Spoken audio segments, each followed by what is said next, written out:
Yes, you're right, Scott. It was disrespectful to all of us. He turned to Stan, giving him a death glare, and said, "See what you did, idiot? Destroyed one marriage and possibly two others.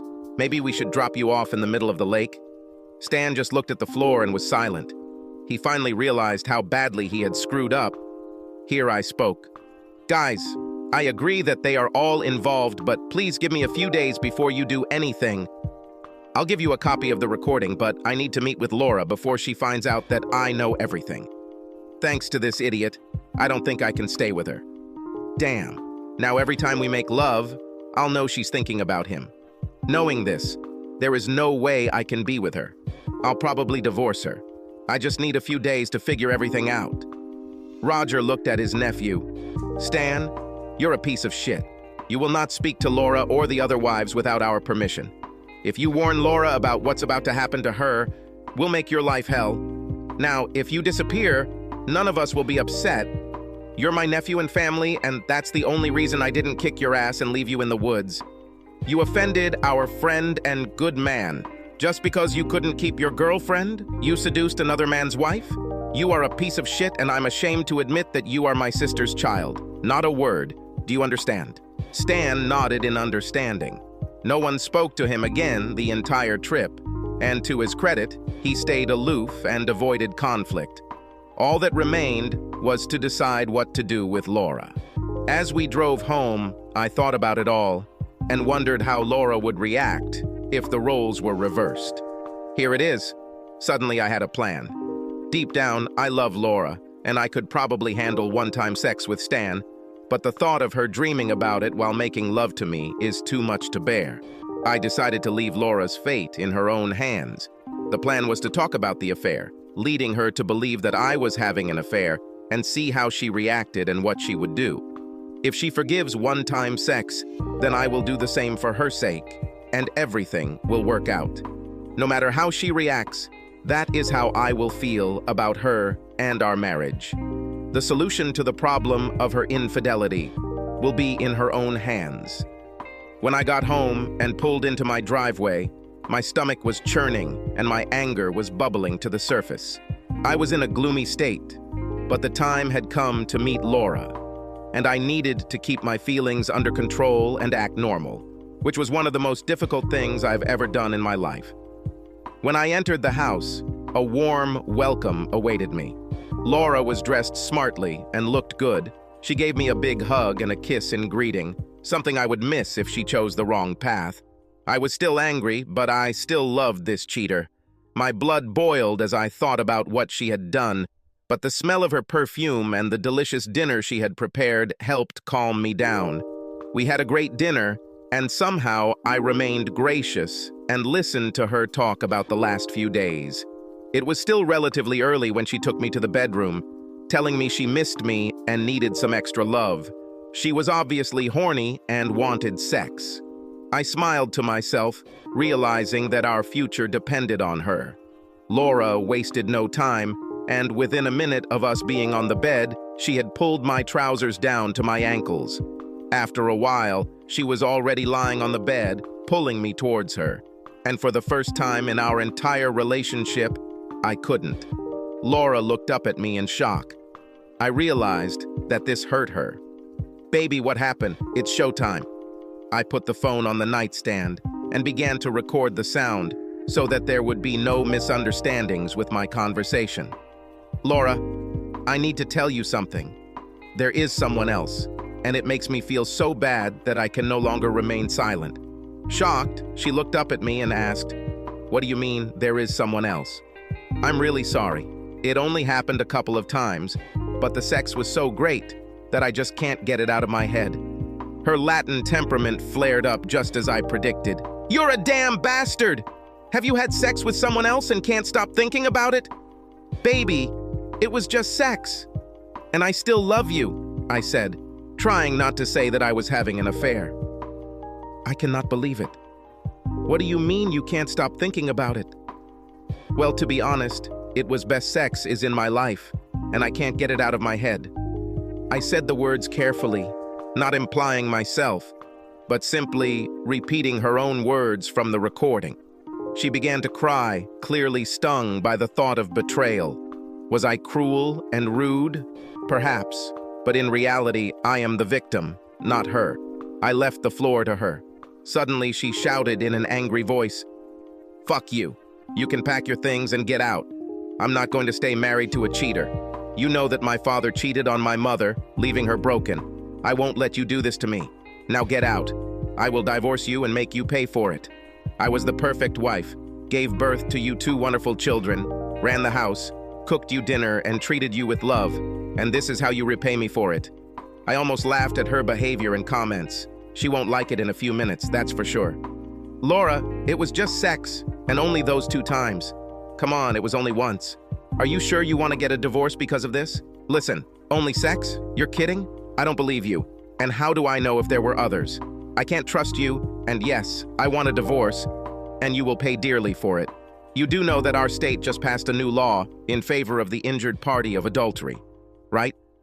I will divorce you based on this law and take everything you are worth. Hell, I'll even take your business and keep you as one of the boys at the pool. Wow, I didn't expect you to be so heartless and cruel." As I already said, there was no love there. There was only sex, and only those 2 times. Is this really what you want? Are you sure forgiveness is impossible? Maybe we can go to counseling? I tried to save the marriage, but in fact, she herself made the decision to end it and did not even know it. No, it's all over between us. I won't be married to a cheater. Just pack your clothes and leave. Stay with Roger or get a hotel room. But I don't want to see you anymore. You will learn about this from my lawyer. I couldn't help but smile. She didn't even suspect that she had just brought herself to execution. With venom in her voice, she shouted, "Why do you have such a grin on your face?" "Well, honey, you just made my decision easier." "What do you mean, made your decision easier?" she asked. "Let me show you something. Get dressed and come with me." She was still angry and seething, but she followed me into the workshop. I asked her to stand at the same window where I was recording. I told her to stay where she was and not move until I returned. I went outside, synced the Bluetooth speakers with my iPhone, and returned to the workshop. She was still angry, but now looked confused as I stood next to her and pressed play on my phone. My cheating wife became even more confused when she heard herself speak, but continued to listen. And then her expression changed to shock. When she heard the whole conversation, she burst into tears and fell to her knees. The realization of what had happened hit her hard. "Baby, I'm so sorry. How did you hear that?" she asked, continuing to cry. "Well, I don't know why this is important, but I had to go back for something I forgot to take with me. I didn't want to disturb you girls, so I came in through the back door to avoid your little party. That's when I heard you talking about me in bed.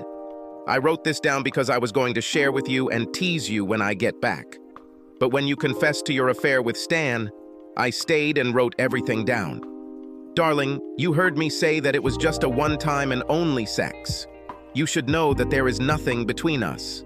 I have to forgive myself, I'm very sorry, but you weren't supposed to find out." Among our tears and heartache, Laura's words of repentance made their way through the pain. Her voice trembled with genuine sadness and regret as she asked me for forgiveness, exposing her vulnerability. Her plea for understanding touched me, and I realized that beneath the layers of hurt and anger lay deep love. But he did not give in to her tears and pleas. My voice was cold and distant as I revealed the painful truth to Laura. The resentment was deep, and I could not shake the feeling of betrayal that consumed me.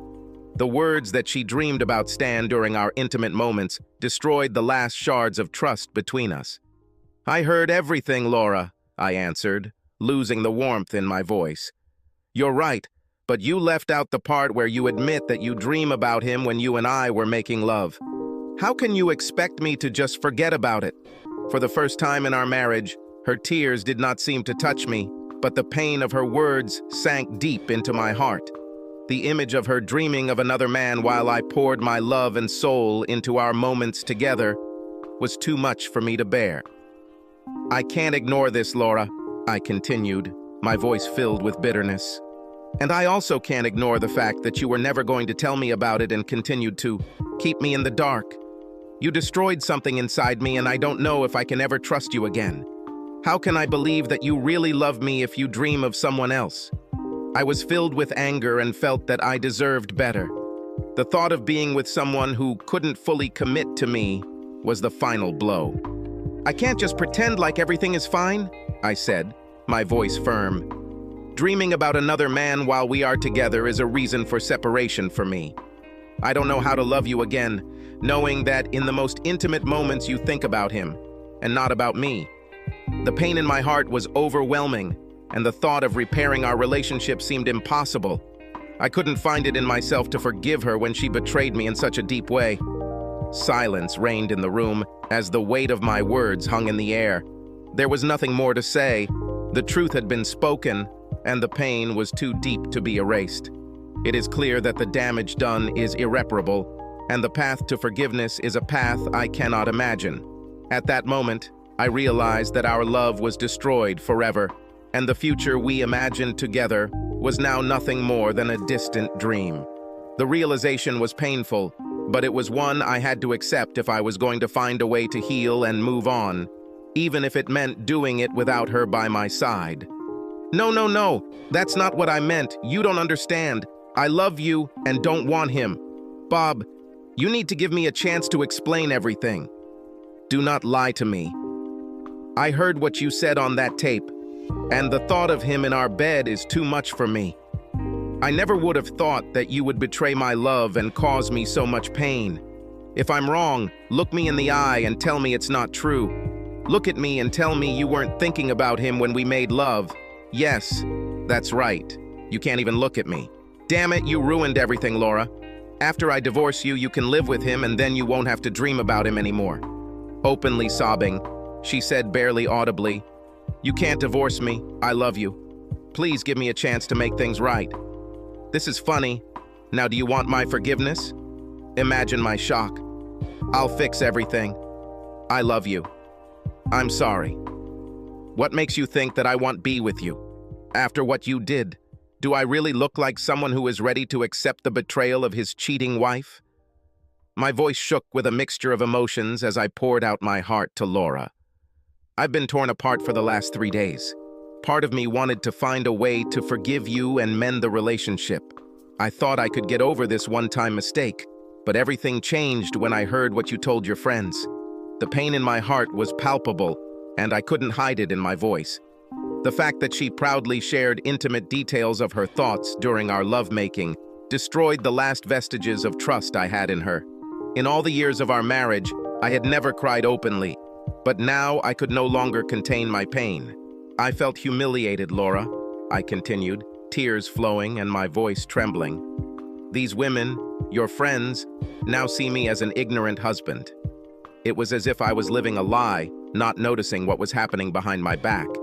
Knowing that they were laughing at me and calling me ignorant destroyed any sense of self-worth I still had. And so it is no longer a part of my life. In addition to our marriage, you have managed to destroy our friendships. She was visibly moved when she saw my tears and realized that she had caused me incredible pain. I believe that deep down she did not want to hurt me at all, but my tears made her realize what her selfish act led to. She felt overwhelming regret and sadness, cried openly, and tried to hug me. I pushed her away and took a deep breath, trying to pull myself together. I know that in the past I could be an ignorant husband, but now everything has changed.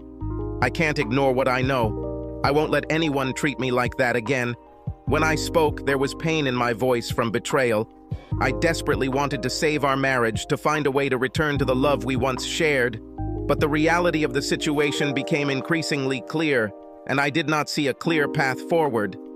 You know, when we were returning from fishing, I was thinking about how to save our marriage, admitted I, and my voice broke. But to be honest, I couldn't find a way to do it. So I decided to let you make the decision yourself. I don't know if I can ever trust you again, and I don't want to live a life full of doubt and pain. When I finished speaking, there was a long pause, the silence heavy with the burden of our emotions. The future was uncertain, and I didn't know what lay ahead. But one thing is clear. I cannot live in a marriage filled with betrayal and doubt. What do you mean you'll let me decide? Well, since I couldn't decide what to do with us, I came up with a plan. I will tell you the story of the affair, and I will proceed further in accordance with your reaction. The beauty of my plan was that the fate of our marriage depended only on you. In the story I told 20 minutes ago, I never said that I was having an affair, only that I was having one. I repeated what you said about her being in bed with us. You know, how you dream about him while I give you all my love. Well, 20 minutes ago I told you that the affair was a one-time mistake, and there was only sex, not love.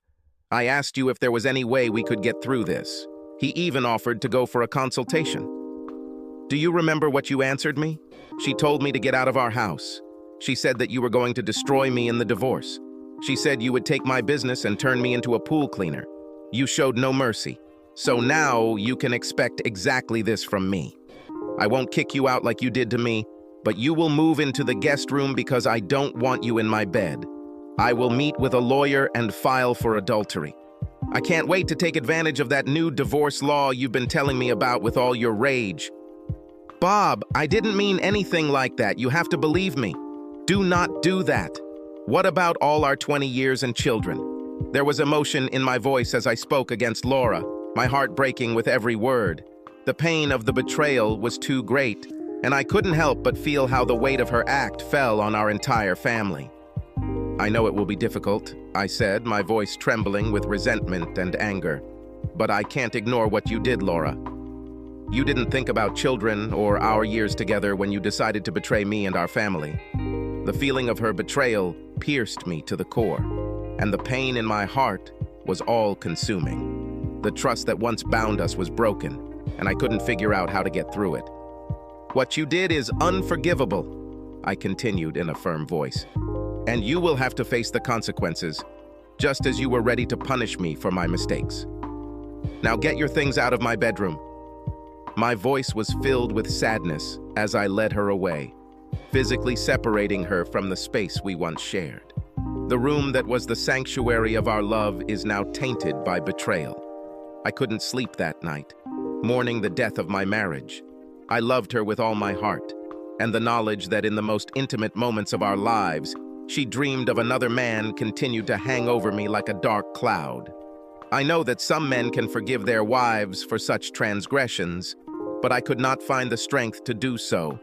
The pain was too great, and the trust that had been broken seemed irreparable. Despite my love for her, I could not get over her words.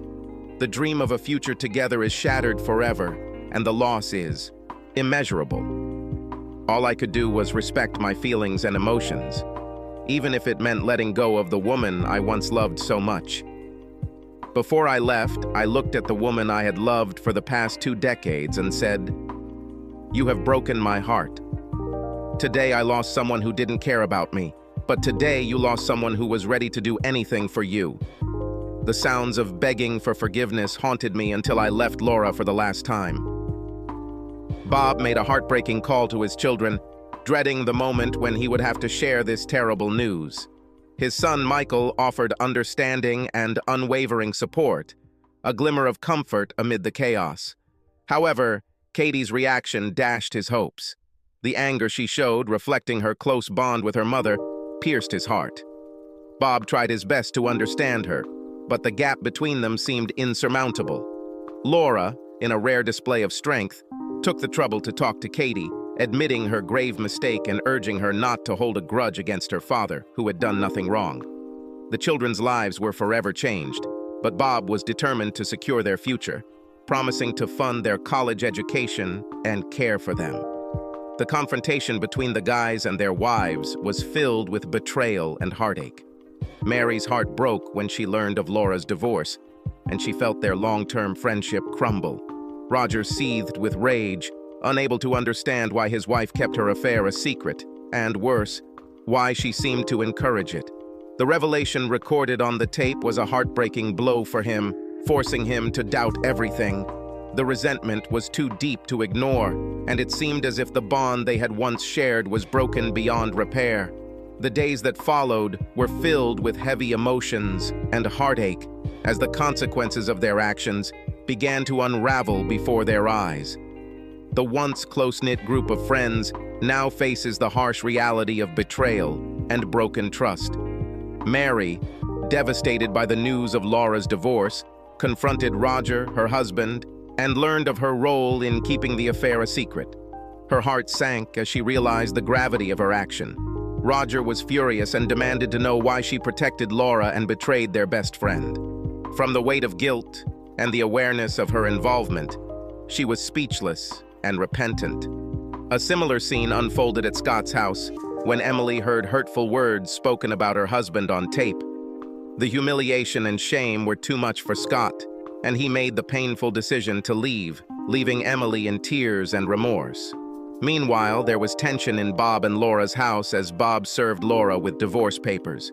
Laura begged him to forgive her, realizing how great her mistake was and the pain she caused. But her pleas went unanswered. Bob's heart was too wounded to think about reconciliation. The hurt was deep, and he knew he could never trust her again. Our case was heard by Judge Montresor, and the divorce proceedings became a harrowing ordeal as Laura desperately tried to save her marriage. During the trial, Stan gave testimony filled with regret for the destruction he caused. Stan was told that he must either testify truthfully or suffer the wrath of his husbands. With regret and a heavy sense of guilt, his testimony sounded more like an admission of guilt and an apology to the injured parties. The courtroom filled with tears as the final blow to the marriage was dealt. Laura's heart sank even more as she relived the affair while playing the recording. The judge's decision was swift. Bob received a significant portion of their assets and denied spousal support under new rules set by the state. Laura painfully realized that her actions led to the destruction of her marriage. The excitement and passion she felt with Stan now seemed like a distant memory, overshadowed by the regret and pain she had caused Bob. The once bright future they envisioned together has crumbled, leaving Laura with the weight and consequences of her betrayal.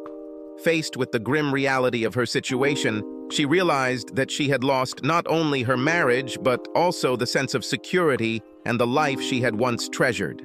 The consequences of their actions changed these friends' lives forever, leaving a trail of heartache, regret, and broken trust. The consequences of their choices will continue to shape their future while they struggle with the pain of their past mistakes and find a way to move on. Since Bob still loved her, he invited Laura to live in their guest room until she got her own place and decided on her future. The house is spacious enough for them to live in it without much stress. Bob worked harder and harder to keep his sanity and came home late enough to avoid seeing her. To her credit, Laura continued to try to win Bob back, but he had no intention of seeing her again. He began dating Becky, his secretary, who was not averse to making Bob happy. She knew that Bob was a good catch, and despite the fact that he was 10 years older than her, she was happy with him. Bob is a good person, and Becky couldn't believe Laura's stupidity and her luck. She would never give Bob a reason to worry or doubt his love. The emotional turmoil of the last 2 months weighed heavily on Laura's shoulders. Having Becky move in with Bob and take over the space that was once hers was a constant reminder of the life lost. It broke her heart to see the happiness and affection shared between her ex-husband and the woman who had taken her place. Every look, every touch, every moment of interaction between Bob and Becky was like a blow to the heart for Laura.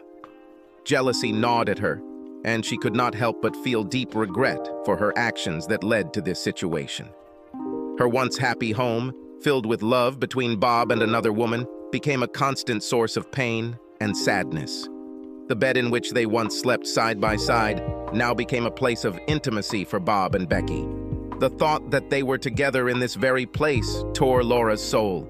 It was a stark reminder that she had abandoned her husband out of selfishness and would now have to face the consequences of her actions. Feeling alone and afraid, Laura tried to find a way out of this emotional abyss. The future seemed uncertain and frightening. She had no job, no prospects. She is haunted by the fear of being left alone without the man she once loved so much, and the unknown of what lies ahead only aggravates her suffering. Having no other choice, Laura was forced to come to terms with her living conditions, realizing that she had lost the man she once treasured. Having come to terms with the real state of affairs, Laura realized that she needed to come to terms with her past mistakes and begin to rebuild her life. It was a painful journey, but she knew she needed to find the strength and inner resilience to move forward. Despite the difficulties ahead, Laura hoped that one day she could find peace and happiness again, even if it meant leaving the man she once thought would be with her forever. At Bob's office, when the other employees learned that Stan was the reason for Bob's divorce, they treated him like he had leprosy. Nobody talked to him, and he was treated like the asshole that he was. He realized that he could not stay there because they were making his life miserable, ruining his work, causing complaints and loss of money. Stan decided to open his own business and took several clients with him. Bob's lawyer explained that Stan was under a non-compete agreement and was in breach of their contract. Stan, being uneducated, did not even understand all this and continued to develop his business. Bob's lawyer advised him to be patient and wait a few months until they could present an appropriate case.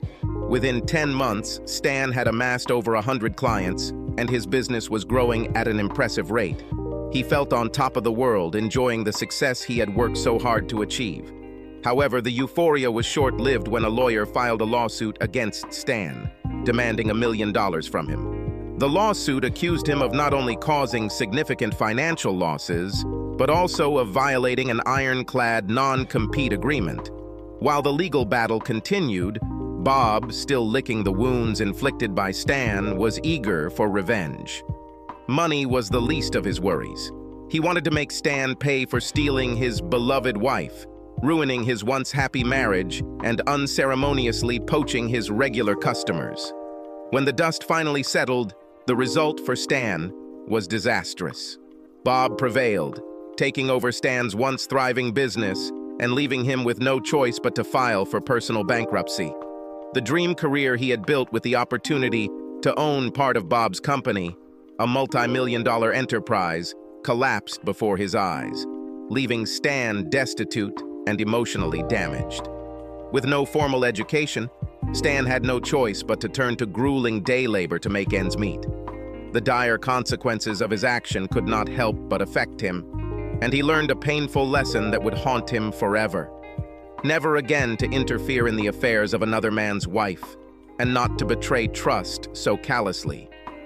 Scott and Roger's wives realized how close they had come to jeopardizing their marriages, just as Laura had done. This was a wake-up call for them, and they realized how important it was to forgive their husbands and how necessary it was to respect and cherish their relationship. They decided to work on rebuilding trust and communication to avoid similar mistakes in the future.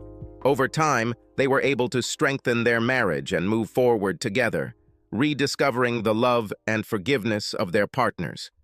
They no longer interacted with Laura and Bob and missed the good times they once spent together. Laura's life took a dark turn as she dealt with the fallout from her failed marriage. With a heavy heart, she accepted that Bob would never take her back.